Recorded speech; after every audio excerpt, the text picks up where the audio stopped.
Olá, meu nome é Fabiano Timbó, eu sou um apaixonado pela literatura. Bem-vindos ao canal Diário de Literatura e hoje eu vou fazer o resumo de Jorge Amado, A Morte e a Morte de Quincas Berro d'Água.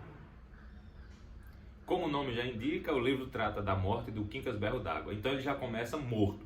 O problema é que as testemunhas dizem que ele se jogou no mar, morreu no mar, enquanto que a família diz que ele morreu no seu quarto, tranquilo, sem testemunha nenhuma. Então, no primeiro capítulo, já começa logo esse mistério que nos prende até o final para saber o que foi que de fato houve com a morte do Quincas Berro d'Água. Então, a história começa de fato quando a filha é chamada para verificar se o pai realmente estava morto. Ela chama o médico realmente atesta, ela encontra o pai morto no quarto, mas aí ela resolve não levar para casa para fazer a cerimônia, ela resolve levar para um cortiço, porque ela tem medo que toda a sociedade critique a postura dele, por ele ser um grande vagabundo, criador de azáfama, e um dos maiores bebedores e criadores de história do estado da Bahia.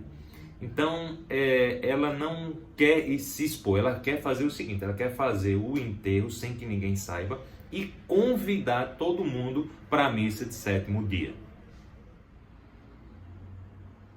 Fazendo isso, a Wanda acredita que as pessoas só vão se lembrar da época em que ele era Joaquim Soares da Cunha.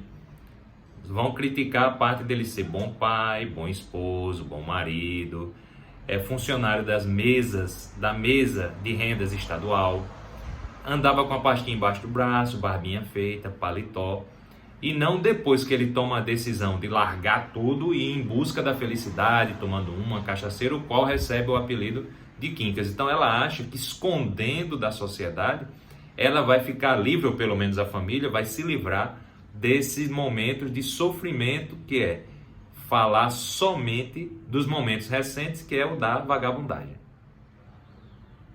Daí a Wanda resolve pedir ajuda ao seu marido Leonardo, a tia Marocas, que é a irmã do morto, e o tio Eduardo, que também é o irmão do morto. E eles resolvem comprar o caixão, a camisa, o paletó, a calça, levar ele para um cortiço e lá passar a noite. Durante o dia passar as mulheres, durante a noite passar os homens. E assim eles fizeram. Existem 4 amigos do peito na história do Quincas e que ficam sabendo dessa morte: Pé de Vento, Curió, Cabo Martim e o Negro Pastinha. Então eles aos poucos vão sabendo dessa morte e já vão começando a sofrer, porque o Quincas era como se fosse o pai, o amigo, o irmão, todo problema o Quincas resolvia. Então eles resolvem se unir para passar a noite com o morto. Quando os amigos chegam, já é finalzinho da tarde. A Wanda fica ali, acha aquela coisa esquisita, era uma coisa que ela queria se livrar, mas enfim, o morto, além de ficar o tempo inteiro rindo no caixão, ainda chega esse passado na forma de amigos. Bom, ela resolve com a tia Marocas sair e deixar o Leonardo e o tio Eduardo para passar a noite. Durante a noite, o Leonardo é o primeiro que cansa, porque ele passa o dia todo tentando resolver problemas, então ele vai embora e deixa o tio Eduardo.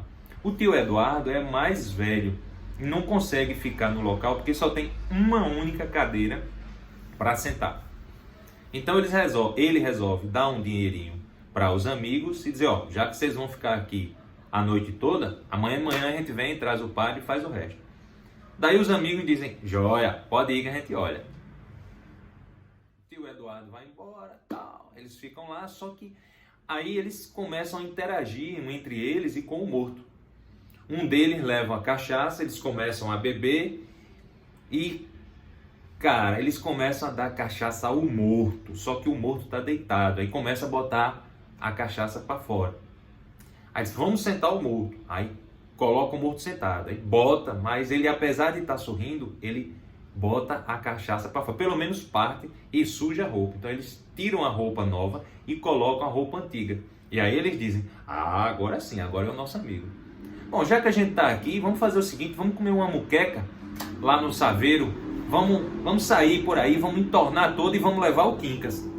Aí eles pegam o Quincas, o Pé de Vento e o Curió vão na frente, e o Cabo Martim e o Nego Pastinha pegam o Quincas pelos braços e saem levando o Quincas. E daí então, o Jorge Amado ele assume uma postura super alegre, super divertida, porque esse morto vai tomando característica de vivo quando você sabe que ele está morto. Então, por exemplo, na saída, nas andadas da ladeira, o morto, levado pelos braços, ele começa a dar uma rasteira com as pernas para ver se derruba os amigos. E vez ou outra, ele entorna a cachaça, mas parte da cachaça sai. Só que os amigos dizem, um jeito esquisito de beber cachaça, um jeito novo de beber. E daí ele encontra as pessoas e as pessoas vão passando e ele vai balançando a cabeça. Ele escorrega, entra assim numa casa e fica como se ele estivesse olhando os casais namorando ali no beco, nas casas ali escondido. Então ele vai tomando umas características e sempre sorrindo. E sempre sorrindo. No meio dessa saída, em direção à muqueca, eles encontram a Quitéria do Olho Arregalado, que é a atual mulher do Quincas.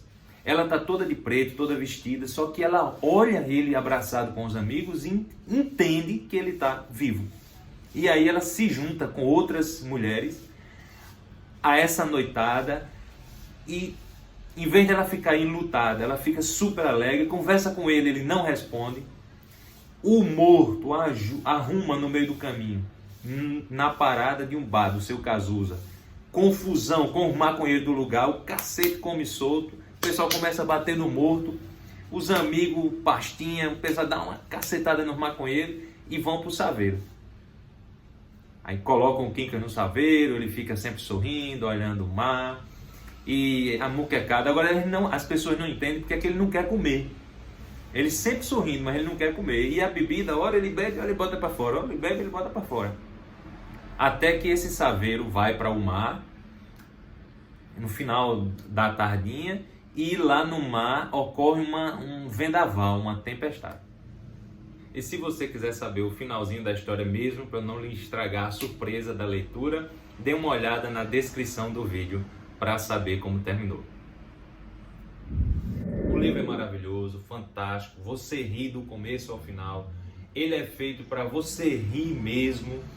Alguns personagens foram reais na vida do Jorge Amado, outros foram criados para esse livro.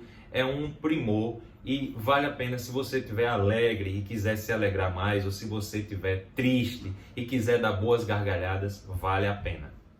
Ao mesmo tempo que o livro é maravilhoso e alegre, ele nos propicia um momento de reflexão.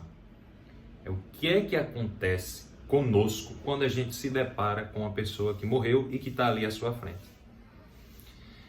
O mais lógico é que a gente tome a vida daquele morto como um modelo para ser ou não ser, como um exemplo ou como pontos de reflexão.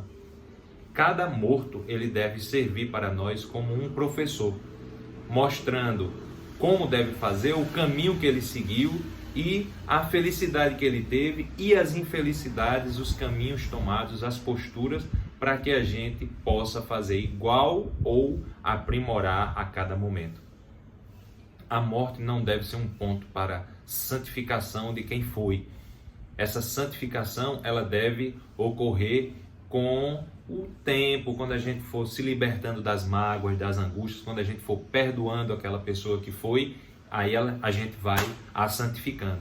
Mas a morte ela não deve servir a rigor para essa santificação, mas sim como um ponto de partida para melhorar a vida de quem fica.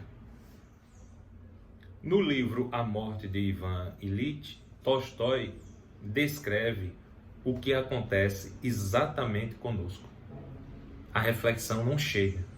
Quando a gente chega ao momento lá e se depara com a pessoa, é como se você estivesse se deparando com a sua morte ou com o momento que está por vir. E aí, ao invés de você fazer reflexão, Você brinca, você conversa, você se dispersa, você joga esse pensamento para o outro, você joga a sua morte para frente, como se você dissesse: e foi com ele? Foi comigo? É isso que o Tolstói coloca. Então, a morte é algo que precisa ser conversado com jovens, não com as crianças, mas com os jovens. O que a gente deveria fazer para se livrar de uma forma adulta desse medo era encará-lo de frente, conversar com os nossos anciões, com os nossos mestres e dar o devido respeito a esse tema. Espero que você tenha gostado. Se você está me acompanhando nessa leitura dos 100 livros clássicos, sugira livros para que eu possa ler. E um abraço, até a próxima. Já estou ansioso pela próxima leitura.